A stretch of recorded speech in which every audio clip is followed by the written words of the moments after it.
Welcome to Mark Henry Golf. So today we are tackling a lower back pain in the golf swing. Before you do anything on the golfing side, I would speak to a medical professional first, just to get a full picture of what is potentially causing that pain, and if it's nothing that is physically causing it as such out of the golfing world, then get that sorted first. So I'm going to cover the don'ts of what could be causing the back pain in regards to what you're doing in your setup, in your golf swing.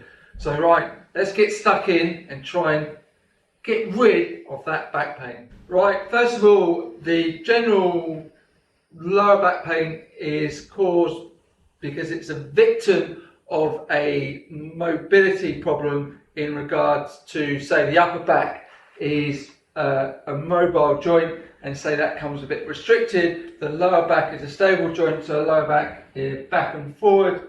So if that upper back is struggling to turn, then the lower back will twist, so then that's where you lose out. So you just need to go through different things in the setup, so what we can put in place and allow things to become more mobile, which will then ease the back pain. So right, so we get stuck into the first one. It always starts with the setup. Right, so when you're getting yourself set, a lot of people would say this, trying to stick the top of the backside up in the air.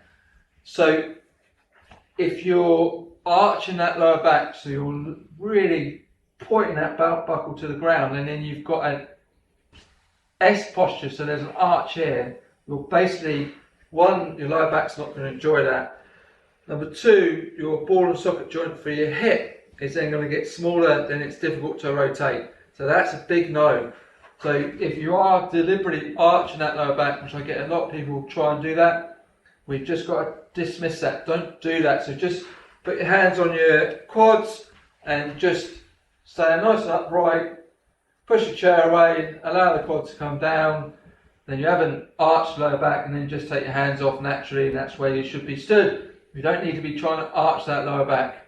So that's a massive thing. So right, bin that off, so no arch of the lower back. So number two is trying to make the upper back more mobile. So that's the one that is trying to turn. That's the mobile joint, so that's trying to turn. If that's restricted in any way, then it will take it out in the lower back. So you have to be careful in the range of motion you're trying to produce. If you're trying to produce a big, massive turn and a T-spine can't achieve that, and you'll say tighten the hips, it will really hammer that lower back. If you're quite rounded at the beginning, so you're a bit rounded there, so you're all caged in, when you go to turn, that will cause you to sway, slide, but also that can affect the lower back.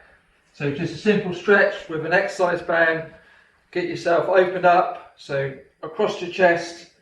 So if you do that 6 times a day, that will just help getting used to just making that posture just a little bit better. You can extend from there, so up over the head. So you're just opening yourself up each time. So you can do that minimum 6 times a day. In the morning, before you go to bed, just getting used to that posture, just working on opening up that chest.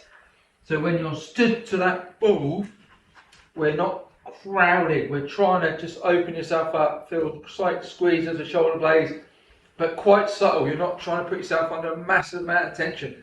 Just nice and subtle. Avoid that arching, like I said on the first one. So you're just trying to open up your upper back, so that will enable that to turn a bit easier and reduce the pressure on the lower back. If you're still feeling it, then you've just got to shorten your swing. Reduce the length of the swing down. That will reduce the pressure on the lower back, and you'll probably start striking it better and feeling less back pain. Next one is the feet. So the feet are the stable joint. So if you've got your feet planted on the floor, that can be a handbrake sometimes. So if you're struggling in, say, the hip flexors, the upper back, and you've got your feet planted on the floor and you're trying to turn, that again will take it out on the lower back. So one, keep an eye on the angle of your feet, so the feet are angled outwards slightly. So if you're looking at 12 o'clock, one digit either side, so they're just angled outwards a little bit, and then it's not keeping them planted on the floor. So if you keep it planted on the floor and you're trying to rotate, and upper backs, like I said, upper backs restricted, hip flexors are restricted, then you're going to struggle to move. So when you turn back as your hips are turning. You can allow this foot to peel up slightly, so you're not lifting it like that. So the knee's still pointing in towards the ball. You're just allowing the back of the, like peeling onto the front of the foot. You're just allowing that to release.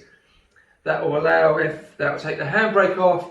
Top half will be able to move a bit easier. The hip will be able to move a bit easier, and it will take less pressure. It will take the pressure off your lower back. So that's pretty important. You've had one of the best players ever allow that foot to come off the floor, Jack Nicklaus, so that is a good example, and he did alright, didn't he? So just allow that foot to come up off the floor slightly, and then on the way back through, slam it down, so it's a good trigger point to slam that foot down and allow the other foot to come up, to peel and up onto his foot as much as possible. That's different to doing that. You're just allowing yourself to turn, allow the foot to come up, slam it down, and peel up onto your big toe as much as possible, so that will reduce the twist. So if the feet are planted, it's twisting on the backswing, and if you go through, if it's still planted, it's causing a bit of a twist on the way through. So allow those feet to release, and that will make a huge difference to your mobility, your ability to move, and reduce the pressure on the lower back. So any questions or comments, please send them through. I'm happy to do any parts of the body, so shoulder, neck, lower back. Well, we've just done that. Hamstrings, anything that you're struggling with, please let me know and I'll cover that for you. Thank you, and I'll see you soon.